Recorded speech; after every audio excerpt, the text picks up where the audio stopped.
አንተ ጠብቀኝ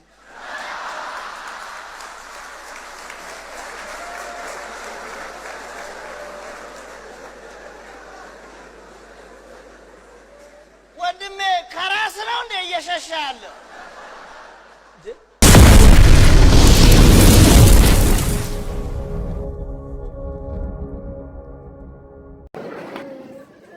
በአልጋ ዙሪያ የፈላው ተባይ ቤትን ሳያስለቅቅ አልጋህን አጽዳ።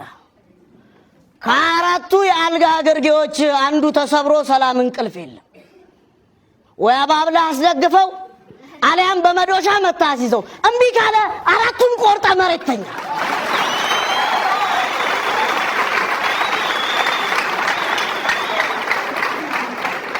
ሁሉ ጊዜ ፍራሽን ስታድስ ግን በባለሙያ ይሁን።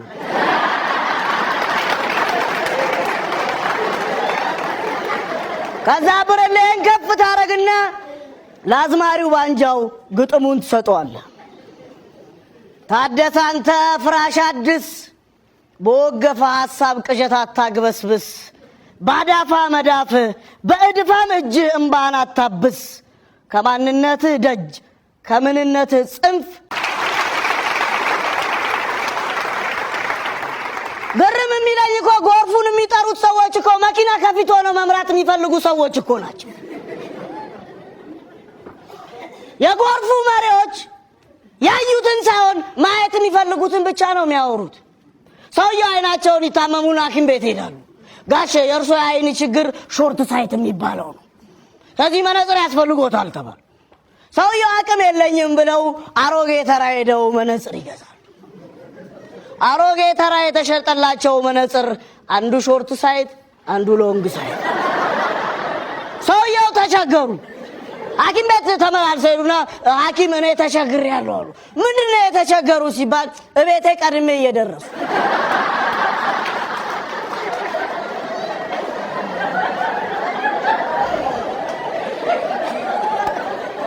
እዚህ ሰፈር ውስጥ ያስቸገሩት ሰዎች ከጉዳዩ ይልቅ መግለጫቸው ቀድሞ እየተሰማ ነው።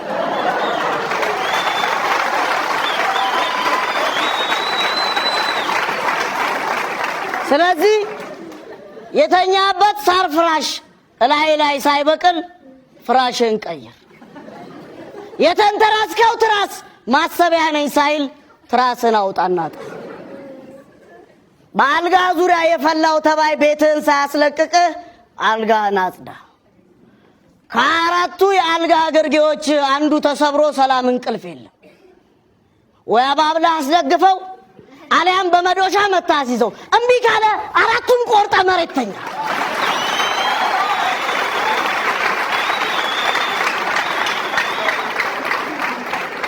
ሁሉ ጊዜ ፍራሽን ስታድስ ግን በባለሙያ ይሁን። ስትላቸው ከስክስ ይሆኑባል። ስንት ሰዓት ነው ስትለው ስንት ይሁንልህ ይላል። ለመነዳትና ለመፍሰስ ዝግጁ የሆነ ሰው እዚህ ሰፈር ውስጥ ሰውነቱን ያለየ አራት ነገድ አለ። የመጀመሪያው እንቁራሪት። በመካከላቸው አንዱ ተሳስቶ እንኳን ከጮኸ መንጋው ምንነቱን ሳያቅ ሲጮህ ነው የሚያድረው። ማነው እንቁራሪት?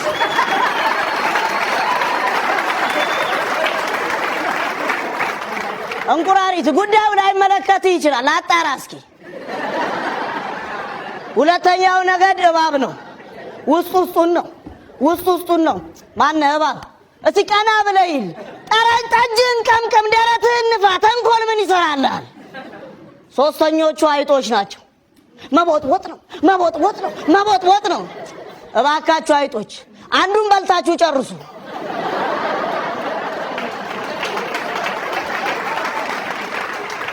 የአራተኛውና የመጨረሻው ጉንዳን ነው። ማጋጋዝ ነው።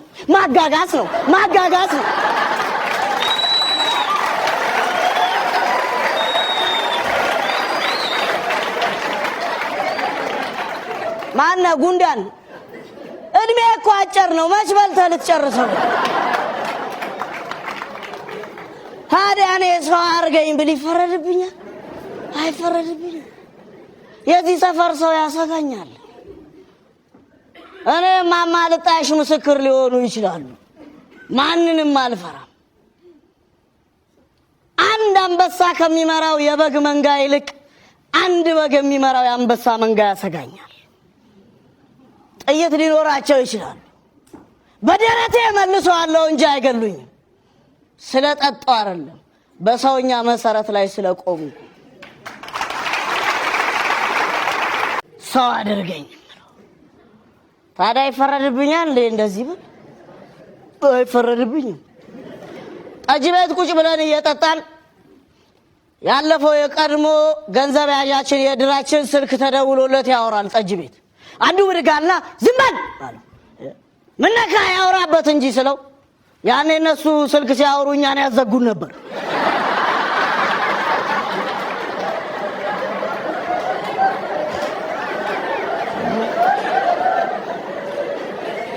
የኛ ተራ መች ነው የሚደርሰው?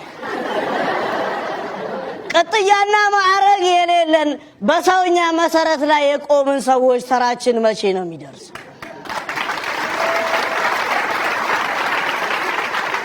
አዝማሪው ባንጃ እውነቱን ነው። ፈረስ ናችሁ አሉን፣ ባዶ ስም ተረፈን። ያለ ምልክቱ ያለ ማዕረጉ በአህዮች ጫንቃ ላይ ኮርቻ እያረጉ አለ። በኮርቻቸው ጀርባችን ቆሰለ፣ ሲኮረኩሩን ጎናችን አመረቀዘ። ከሸክማቸው ይልቅ የሸከሙን ምንነት አለማወቃችን ያደከመን። 30ው ቀበሌ 30 እርሳስ አለው፣ በ30ው እርሳስ እየለቀለቀ ሀገሬው ዝም አለ፣ ምስኪኑም አለቀ። እፈራዋለሁ የዚህን ሰፈር ሰው፣ ያጎብጠኛል፣ ያስፈራኛል። መገፋፋትና ጭካኔው እስከምን እንደሆነ ያሳስበኛል። ይሄ መገፋፋቱ ደግሞ ያገናኘዋል ብዬ ያሰጋኛል። የነተበ ፍራሽ ጨርቅ ሳያዛውንቶች መስሎ ይሰማኛል። ሙአጤን አውጥቼ ፍራሼን ሶጋ የሰው ልብ ይወጋው ይመስለኛል፣ ያጎብጠኛል። ሰው በፍርሃቱ አሊያም በአጉል እብሪት ውስጥ ገብቶ ታውሯል። እናት የልጄን ማዕረግ አሳየኝ ብላ ትሳላለች። ልጅ እዛው ደብር ላይ ሄዶ የእናቴን ጉድ አሳየኝ ብሎ ይጸልያል። ያሰጋል። ይሄኔ ነው ፍራሹም ምሾ ነው፣ ብርድ ልብሱም ሙጋት፣ ምን ላይ ተተኝቶ ይታለማል ንጋት ያለው። ለነገሩ የኪስ ገንዘብና የሰካራም እንባ መች ወርዶ እንደሚያልቅ አይታወቅም። እዚህ ሰፈር ደምም ሲፈስ እንባም ሲፈስ ሰክሮ ነው የሚሉ። በጅምላ ከፈረዱ ፈረዱ ነው። ቅርጻቸው አያዝም አሜባ ይበስል። ሲሊፐር ነው ስትላቸው ሸበጥ ይሆኑባል፣ ሸበጥ ነው ስትላቸው ከስክስ ይሆኑባል። ስንት ሰዓት ነው ስትለው ስንት ይሁንልህ ይልሃል። ለመነዳትና ለመፍሰስ ዝግጁ የሆነ ሰው እዚህ ሰፈር ውስጥ ሰውነቱን ያለየ 4 ነገድ አለ። የመጀመሪያው እንቁራሪት። በመካከላቸው አንዱ ተሳስቶ እንኳን ከጮኸ መንጋው ምንነቱን ሳቅ ሲጮህ ነው የሚያድረው። ማነው? እንቁራሪት። ይሄ ነው የራስን ትልቅ ጠባሳ አስቀምጦ በሰው ጭረት መዝናናት ማለት። ባለፈው እዚህ ሰፈር ወደ 27 ፍራሾችን ያደስኩት። መበተን፣ መገረፍ፣ መሰፋት ነበረበት፣ አደስኩላቸው። ምክንያቱም የሥራዬ ባህሪ ነው። አቶ ደስታ አስመላሽ የተጎዳ ፍራሽ አዳሽ። በዚህ ባገኘሁት ገንዘብማ እማማ ልጣሽ ጠጅ ቤት ሄጄ ጠጅ አልጠጣም። ከድራችንና ከቀበሌያችን ባለስልጣኖችና መካከለኛ ገቢ ካላቸው የሰፈሩ ሰዎች ጋር ድራፍት መጠጣት አለ ብዬ ወሰንኩ። በቀጥታ ወደ ሸማቾች ሱቅ መዝናኛ ክበብ ሄጄ ድራፍት መጠጣት ጀመርኩ። ጎበዝ፣ ድራፍትና ውሸት ይመሳሰላል። ሁለቱም ቶሎ ቶሎ ሽንት ያስመጣል። ወደ መጸዳጃ ቤቱ ልጸዳዳ ሄጄ ስል መጸዳጃው ደረቴ ላይ ነው። እነዚህ ሰዎች ምን መስራታቸው ነው ብዬ ፊቴን ልታጠብ ወደ መስታወቱ ጋር ሲሄድ መስታወቱ የሚያሳየው የኮፍዬን ጫፍ ነው። ተበሳጨሁ። ምን ማድረጋቸው ነው እነዚህ ሰዎች ስል አንድ ዘለግ ያለ ሰውዬ መጥቶ ያለ ሐሳብ ተጸዳርቶ ፊቱን ታጥቦ ወጣ። ስማ አንተ አረ እነዚህ ነገሮች መች የሰራው ስለው አረ ጓደኛዬ ነው አለኝ። ተደራጅታችሁ ነው? እንደውም እኔና መሰል አጭሮቼን ይዤ እገነጠላለሁ አልኩት። ከዛ ቆም ብዬ ሳስበው የቆጡን ማን ያወርድልኛል? ምክንያቱም እኔ ሰው ነኝ። ዛሬም ብቻ ሳይሆን ነገንም አስባለሁ።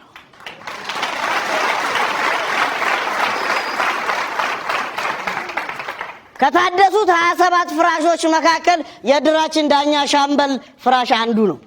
የኛ ሰፈር ሰው እሱ ሙስና ያቅም በአንድ የብራዚል ቱታ ነው ያለው፣ ይህን ህዝብ እያገለገለ ነው በቅንነት ይላል። ቤቱ ፍራሹን ሳድስለት አልጋው ስር 9 አንድ አይነት የብራዚል ቱታ አለ። የኛ ሰፈር ሰው ቀለሙን እንጂ አዲስነቱን የት ያያል? ለዚህ ነው እንደኛ ሰፈር ሰው ጎርፍ አታርገኝ ሰው አድርገኝ ነው። ታዲያ ይፈረድብኛል እንዴ? እንደዚህ ብል አይፈረድብኝም። ጠጅ ቤት ቁጭ ብለን እየጠጣን ያለፈው የቀድሞ ገንዘብ ያዣችን የድራችን ስልክ ተደውሎለት ያወራል። ጠጅ ቤት አንዱ ብድጋና ዝም በል አለ። ምን ነካ ያወራበት እንጂ ስለው ያኔ እነሱ ስልክ ሲያወሩ እኛን ያዘጉን ነበር።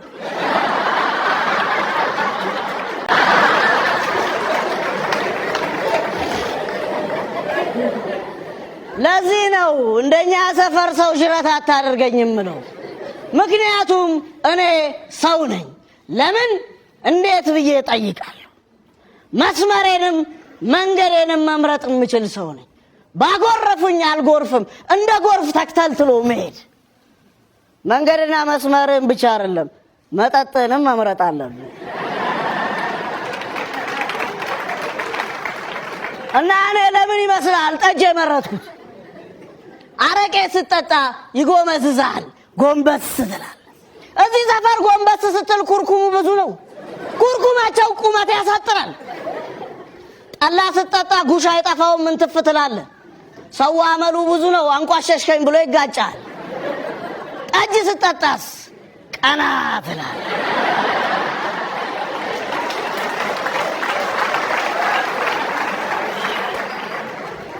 ደረትህን ትነፋለህ፣ ፈጣሪንም ታያለህ። እዚህ ሰፈር ኖረም አልኖረም ደረትህን ከነፋ ማንም አይናገርም። ምክንያቱም የራሱን ትልቅ ጠባሳ አስቀምጦ በአንተ ትንሽዬ ጭረት ሊሳለቅ የሚፈልግ ሰው ብዙ ነው። አንድ ሰውዬ ታቦት ይሰርቅና መኪና ይገዛል። ሰውየው ጉዳዩን ስለሚያውቁ ሁል ጊዜ አድፍጠው ነው የሚጠብቁት። ከመኪናው ጀርባ ላይ አንተ ጠብቅልኝ ብሎ አያጽፍም። ሰውየው ይሄን አዩና እና ንብረቱን ላይ ጠብቅ ትፈልጋለህ?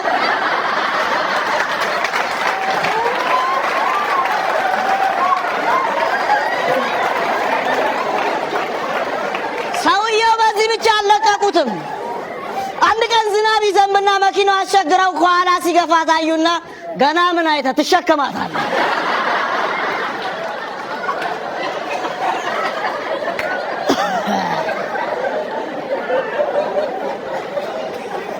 እማማ ልጣይሽ ጋር መጡ።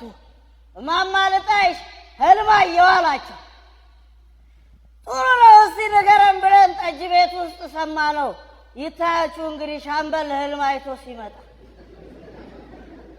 ህልሙን መናገር ጀመረላ።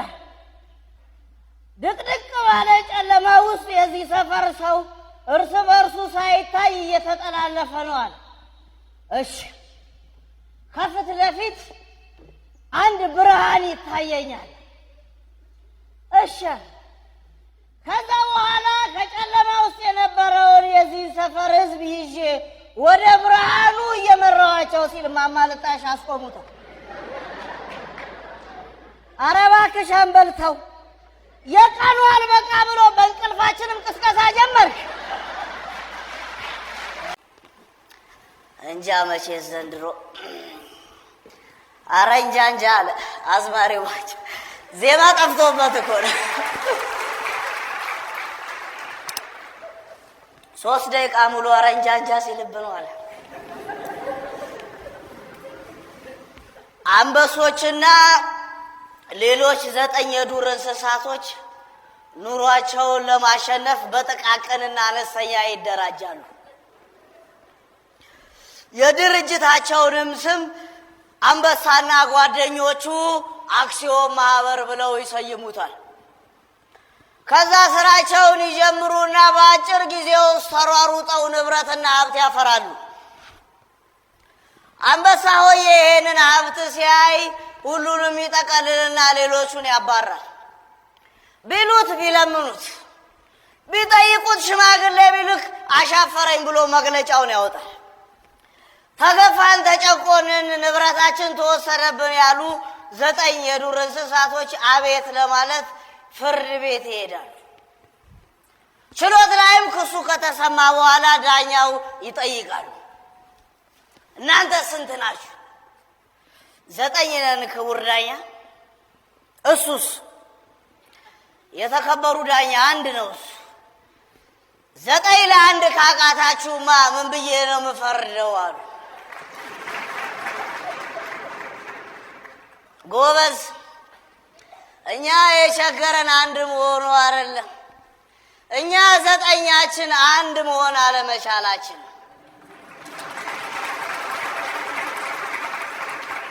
እኛ የከበደን በ1 ቡጢ 9ኛችንም ጥርሳችን ረግፎ ተለጉመን ፈገግታ መራቃችን።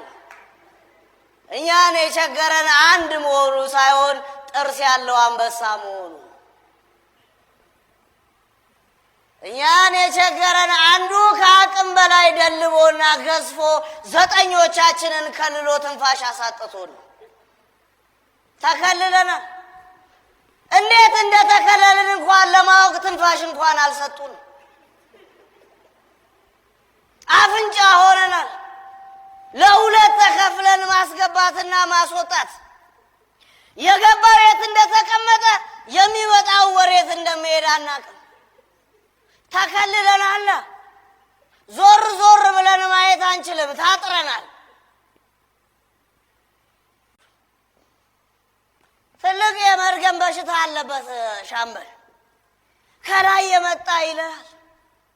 ይኸው ከላይ የመጣ ብለው ጉዳዩ ይግባቸው አያግባቸው ማጣራት የለም። መሪ ቃል ይሁን መፈክር ማጣራት የለም። እኛ ላይ አምጥተው ይጭኑብናል።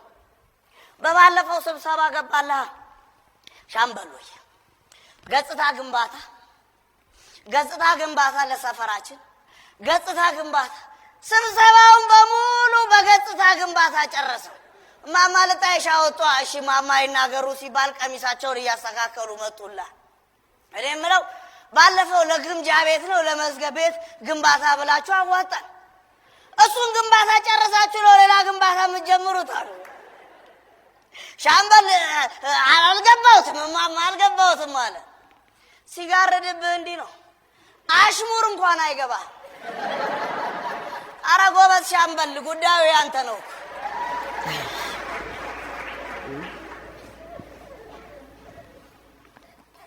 ተመልከት፣ አንድነትህን ለመሸርሸር የሚጠቀሙት መንገድ ተመሳሳይና አንድ አይነት ነው። በጎረቤትህ እንዴት ታተርፋለህ? በጎረቤትህ ምክንያት እንዴት የማንንም ከረጢትና ዕዳ መሰረዣ ታደርገዋለህ? አንድ እናርግህ ሲሉ መጀመሪያውኑ አልተለያየንም ብለህ መልስላቸው። እዚህ ሰፈር ትልቅ የማጋነን ችግር አለ። ትንንሽ ነገሮች ያለ ልክ እየተዘመረላቸው እየተዘፈነላቸውና እየተጮኸላቸው የማይገባቸውን ቦታ ይዘዋል። በተቃራኒው ትልልቆቹ ኮስተው እንዲቀመጡ ተደርገዋል። እገሌ የተባሉ ሰውዬ እገሌ ከተባሉት ሰው ጋር ከተቃራኒ ቤተ እምነት ወጥተው ተጨባበጡ ብሎ ሰበር ዜና ይሰራል። በዚህ እንዴት ትገረማለህ? አንተ የምታውቀው በሬዲዮና በቴሌቪዥን ሳይሆን ይሄን አብሮነትን ቆንጥጠውና ገጽጸው መክረውና አሳድገው ለወግ ማድረግ ሲያበቁ ነው። በጉዳዩ ከተገረምክ ግን መጠየቅ ያለብህ ራስህን። እንዴት እነዚህ አብሮነቶች ከልቤ ራቁ ብለህ ነው መገመት ያለብህ። በትንሹ ነገር እያስደነቁ እኮ ነው ወደ አልሆነ መንገድ የሚሄዱት። አብሮነታችን ምን ያህል እንደራቀ የምታውቀው የእነዚህ ዜና ተከታዮች ብዙ መሆኑ። ነግሬሃለሁ። አንድነትና አንድ አይነትነት ይለያያል። ይህንን እንዴት አስረዳለሁ መሰለ? የመንፈስሻ ወዳጆች ናቸው። ከድሩ ጀርባ የሚገኘው ጫት ቤት የለም? ቁጭ ብለው እየቋጩል ነው። አንደኛው ምርቅን ሲል መፋቂያውን ይዞ ብድግ ያደርግና መስታወት አተ ይሄ የኔ ፊት ነው እንደ ይሏል። ጓደኛው መስታወቱን ይቀበልና ያይና ምን ነካ? ይሄማ የኔ ፊት ነው ይሏል። አንድነትና አንድ አይነትነት ይለያያል። ይሄን ለማወቅ የትም መሄድ አይጠበቅብህም። እዚሁ እማማ ልጣሽ ጠጅ ቤት ታየዋለህ። የቢራቢሮና የአባ ጨጓሬን ዝምድና በትክክል የሚያሳይህ እማማ ልጣሽና መንፈስ እናትና ልጅ መሆናቸው። ሁለቱ በአብሮነት በአንድነት አንድ ቤት ውስጥ ይኖራሉ እንጂ አንድ አይነት አይደሉም። ጠጁንም ማየት ትችላለህ። ሁሉም ጠጁን ለየብቻው ይጠጣል፣ በጋራ ይጫወታል እንጂ አንድ አይነት ስካር አይሰክርም። ምክንያቱም ሁሉም የሚሰክረው በጉያው ባለው ብሶት ልክ ነው። ግን አሉልህ ብሶት ላይ ክብሪት እየጨመሩ አብሮነትን እያራራቁ ልዩ ነህ ብለው ለልዩነት የሚጋብዙ። ከዛ በኋላ የትም ብትሄድ ምንም አታገኝ።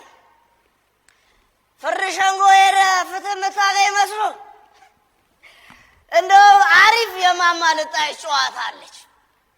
አንድ ሴትዮ ንጉሱ ከወደቁ በኋላ ጠጅ ቤታቸው ሞቅ ደመቅ ሲል አንዱ ሰውዬ አይኑ ደም ይለብሳል።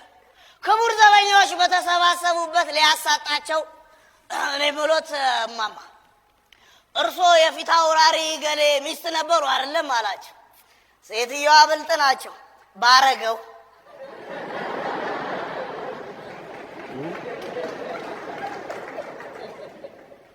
ቢሆን ኖሮ ከአንተ ጋር ቁጭ ብዬ ጠጅ ሸጥ ነበር አሉት። ይህንም በሌላ ጨዋታ ላድምቅልህ። እታችኛው ሰፈር ያሉ ሰዎች አንድ የእድራቸውን ባለስልጣን በሙስና ይጠረጥሩትና ያስይዙትና ፍርድ ሸንጎ ያቆሙታል። መከላከያ ቃልን አቅርብ ሲባል የእድሩ ሹምን በግጥም ነው አለ ማቀርበው። እሺ ይፈቀዳል ተባለ። በሙስና ወንጀል አጉል ተጠርጥሬ እስር ቤት ብኖርም የህዝቡን ንብረት ሀብት ምን ብመዘብርም ለአቃቢ ሕጉ ሙስና ሰጥቼ እንደምወጣ ግን አልጠራጠርም።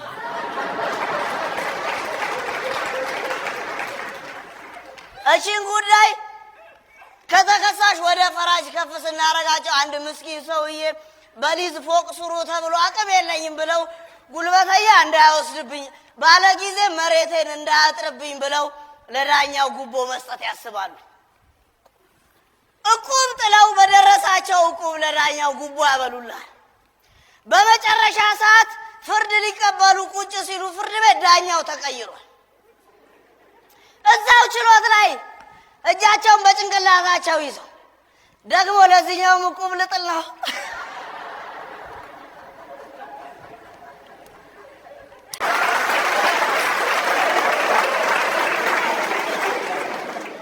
ለነገሩ መንፈስ እንኳን ወሰደው እሱ እንጂ እኛ ከነሱ ጋር መፎካከር አንችልም። መንፈስ እኮ እንዴ ልምድ አለው። አመነካ መንፈስ ሮናልዶ ያገባል ብሎ ቁማር አስይዞ አንድ ጎል ገብቶ ገባ ብሎ ይቀበልና ድጋሚ ምስሉ ሲታይ ድጋሚ ገባ። በድጋሚ ምስል 3 ይበላል። እናቴ እሱ ቁልቁል ድምር ላይ አንድ አለኝ ብለህ ጽፈ አንድን ወስዶ በድምር የሚያዛባ ሰው 3 ነው የገባው ብለህ አንተ ቴሌቪዥኑ ላይ ስትጠብቅ 1-0 ሲል ምን ነካ መንፈስ? ለ1-0 እኮ ነው የሚለው ስትለው በውስጥ አዋቂነት 2 አለ። ውስጥ አዋቂ አይደለ የሁል ጊዜ ችግራችን። ከውስጥ አዋቂ በሰማነው መረጃ ይልህና ዘገባው ላይ ችግሩን ከምንጭ ለማድረቅ ይላል። በፍንጭ እንዴት ነው ምንጭ የሚደርቀው ጎበዝ?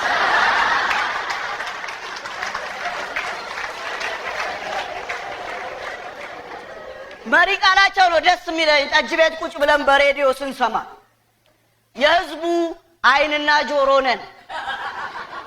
ለዛ ነው መንግስትን ብቻ የምታዩት።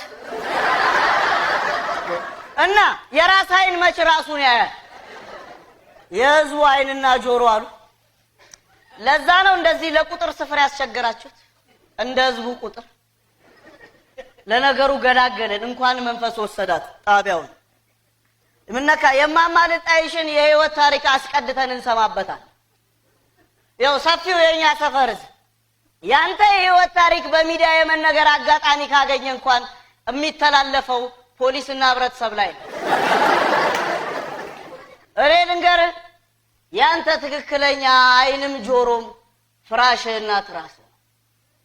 ቅዠትህን የሰማው እንቅልፍ ማጣትህን ያዳመጠልህ። አሁን እኔ እንደነሱ ብሆን ይኸው ጣቢያ የሌለው የተሰረቀ እጄ ላይ ባዶ አለ አይደል? አዲስ ሚዲያ ከፍቼ የዚህ ሰፈር ህዝብ የፍራሽ ችግር በቀጥታ ስርጭት ማስተላለፍ አልችልም። ግን የሙያ ስነ ምግባር አይፈቅድም።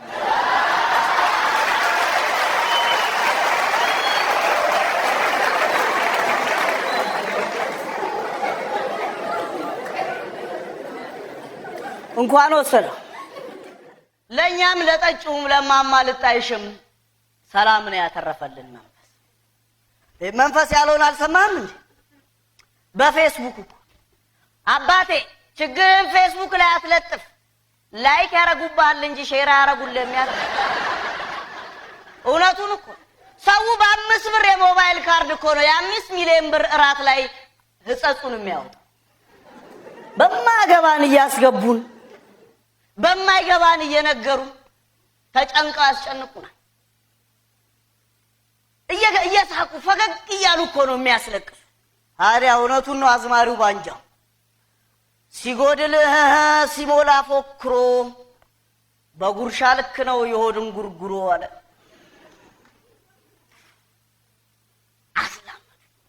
አላመዱ እንደ ቀልድ እንደዚህ ሞት ለምደን ቁጭ እንበል። ከአሟሟትህ ይልቅ እኮ ሞት ሰበር ዜና ነው። እንደው የችግሩ መደራረብ ይቅር ለምንደነዋል። እንዴት ለጥፋት ይቅርታ ማስተባበያ ትሰጣለህ? እንደው በምን ጥፋቷ እናት ልጇ በገዛላት ቴሌቪዥን የልጇን መርዶ ሊያው መዝናኛ ዜና ላይ የምትሰማው አላመዱ። የመርዶ እኮ እንደዚህ አለ። በማለዳ ቤት ተንኳክቶ ጋቢ ተለብሶ መሪያ አዝኖ ነበር የሚያረዱ። አሁን በጠራራ ፀሐይ እግረ መንገዳቸውን እኮ ነው መርዶውን የሚነግሩ። ያው የፈረደበት የያዘን ቀንና ባንዲራ ዝቅ ተደርጎ ይታወጃል። ከመሞትህ በላይ መትረፍ አስደንጋጭ ዜና ሆኖልሃል። ከዛ ድንጋድንግ ዜና ላይ እንግዳ አድርገው ያቀርቡሃል። መንፈስ ባቅሙ ያለውን አልሰማህም? በሆነ ጥቃት ለተሰዉ ወገኖቻችን ተብሎ 3 ቀን የሐዘን ቀን ታውጆ ባንዲራ ዝቅ ተብሎ ጣቢያው በሙሉ ሙዚቃ የተውና ክላሲካል ማስተላለፍ ጀመረ። መንፈስ ጠጅ ቤት ይሄን ሰምቶ ነው እኚህን የማይገኙ ክላሲካሎች ያስኮመኩሙናል አለ። ገዳዮቹም ከፉ ምን አተረፉ፣ ድንኳኑም ቀረ ድንኳኑም ፈረሰ፣ የሙት ገላ ቀረ እንደበሰበሰ አላዝማሪው ባንጃ። ቆይ እኔ የምለው ለምንድን ነው እንባ ጠባቂ ኮሚሽንና የአይን ባንክ ተናበው የማይሰሩት? ቢያንስ ቃል የገባነውን አይን እንኳን በእንባ ብዛት እንዳይጠፋ ቢተባበሩ ምን አለ? ማማለጣይሽ እንባ ጠባቂ ሲባሉ እንዳይደርቅ ነው የሚጠብቁት።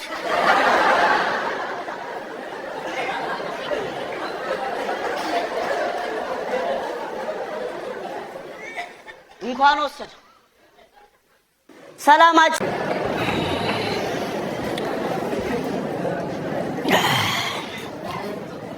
ዓለምሽ ዛሬ ነው ዛሬ እየተባለ ነው።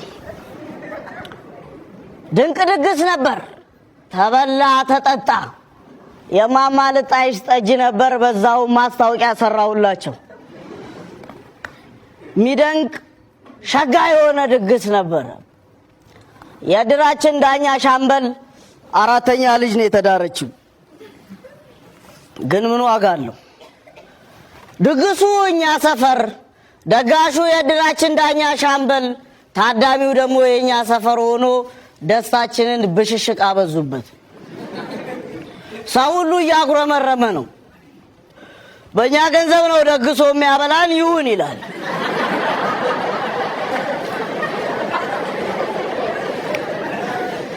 አንዷ ደግሞ የሻምበል ሚስት በጎኗ ስታልፍ ጠብቃ ዘይት እንደሆነ በእጃችሁ ነው ምን ነው አሳነሳችሁ ትላለች።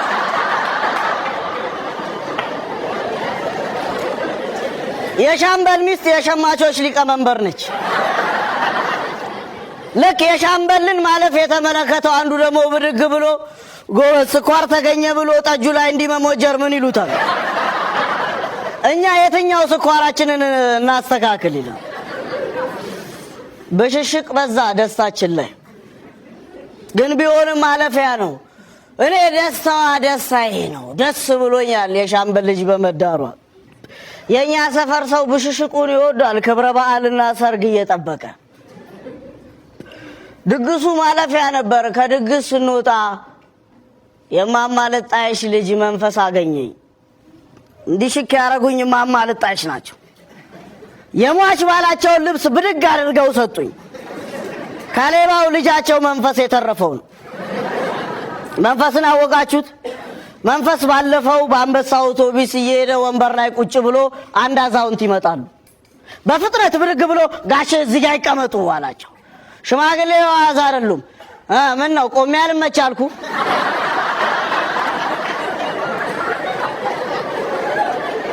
ቆሜ አልመቻልኩ አሉታ 3 ነው። ልኩን ነገሩት። 2 አሉታ እኩይ ነው። 3ኛው አሉታ ግብረ አበሮች እንዴት ይመኑት? መንፈስሻ ከድግሱ ስንወጣ ጠበቀና ደስታ አያርል እድል ከሌለ በራስ መኪና ረዳት ትሆናለህ፣ ሞኝ ከሆንክ ደግሞ ከፍለህ ትሳፈራለህ አለ። ነገሩና ጨዋታው ወደዚህ ነው። የኛ ሰፈር ሰው አለመስረቁ ሞኝነቱ፣ የድራችን ዳኛ ሻምበል መስረቁ ብልጠቱ ነው። ህሊናዬን ሸጬ ብልጥ ከመሆን ሞኝነቴ ይሻለኛል። ለዚህ ነው አዝማሪው ባንጃው ብጨርሰው ኖሮ ቅኔውን ተምሬ ከዘረፉት እኩል ሆን ነበር ዛሬ ያለው።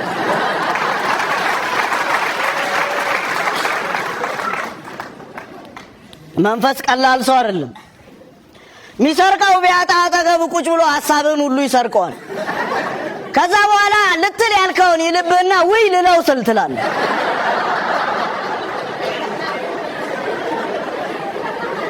ማለፊያ ድግስ ነበረ ዛሬ። ተበላ ተጠጣ። ከበላን ከጠጣን ከተጨፈርን በኋላ የዝግጅቱ አስተባባሪ ኮሚቴ ንግግር ከማድረጉ በፊት ሻምበል ንግግር አደረገ። የመንፈስ ሞኝነትና ብልጠት አይደለም የሚገርመው። የድሩ ዳኛ ሻምበል ይህን ድግስ የደገሰው የልጁን ደስታ ለማየት ሳይሆን የጎደፈ ማንነቱና የጠፋ ስሙን ለማጥራት እንደ ቀብድ መሆኑ ነው። ለቀጣዩ የድር ዳኛ ምርጫ ቀብድ ማማ ልጣይሽ ልቤን ነገሩኛ። ይኸውልህ ሻምበል አንተ ዝም ብለህ ነው የምትለፋው። ከዚህ በኋላ የዚህ ሰፈር ሰው ሙዚቃ ሆነ ብትመጣ እንኳን ምርጫ ላይ ድምፁን አይሰጥም። የልብ አውቃ እኮ ናቸው ማማ ልጣይሽ። ጎበዝ እውቀትና ጉልበት ስላለ ህልምና እውነት ስላለ ብቻ አይሳካልህ። ሁሉም ነገር በጊዜው ነው የሚሆነው። የዚህ ሰፈር ቢላቸውን ላሳይ። እንደምናውቅ እነሱም እናንተም ወቁ። ነገር ግን ያወቁትን እንዴት መጠቀም እንዳለባቸው ማወቅ የለባቸው። ለምን?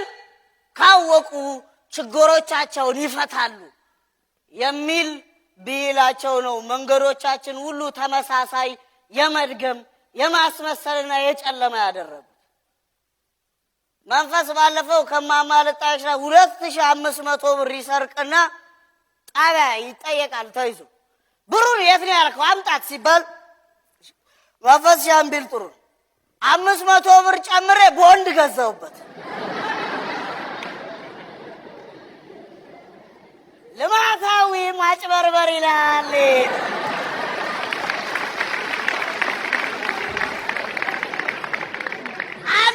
ጓደኛው ምን ይሏል? ምንድነው ግን አይት ለምንድነው የ500 ብርና የ1000 ብር ኖት የማይዘጋጀው አለው። ጓደኛው ምን ቢልጥልኝ አረ ታው እንጂ እንኳን ድፍን ወላ ሆኖላቸው በዝርዝሩም አልቻልናቸው። ጭራሽ 500ና 1000 አርገንላቸው የዓመት በጀታችንን በኪሳቸው ይዘውት ይዙሩ።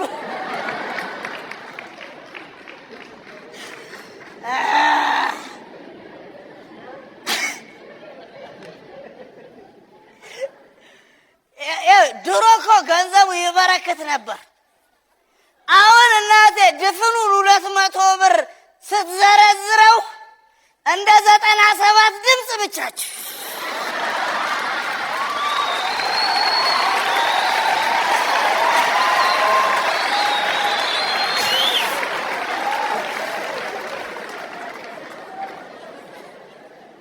ሁለቱ ጓደኛሞች እየተጫወቱልን ነው። እኔ የምለው ቆይ ግን ዶላር ስንት ገባ አለው። ጓደኛ በባንክ ነው በብላክ ነው ሲለው ጓደኛም ቢል ጥሩ ነው እሱን ቶ ሁለቱም ዋና መስሪያ ቤት ጋር ስለሚሰሩ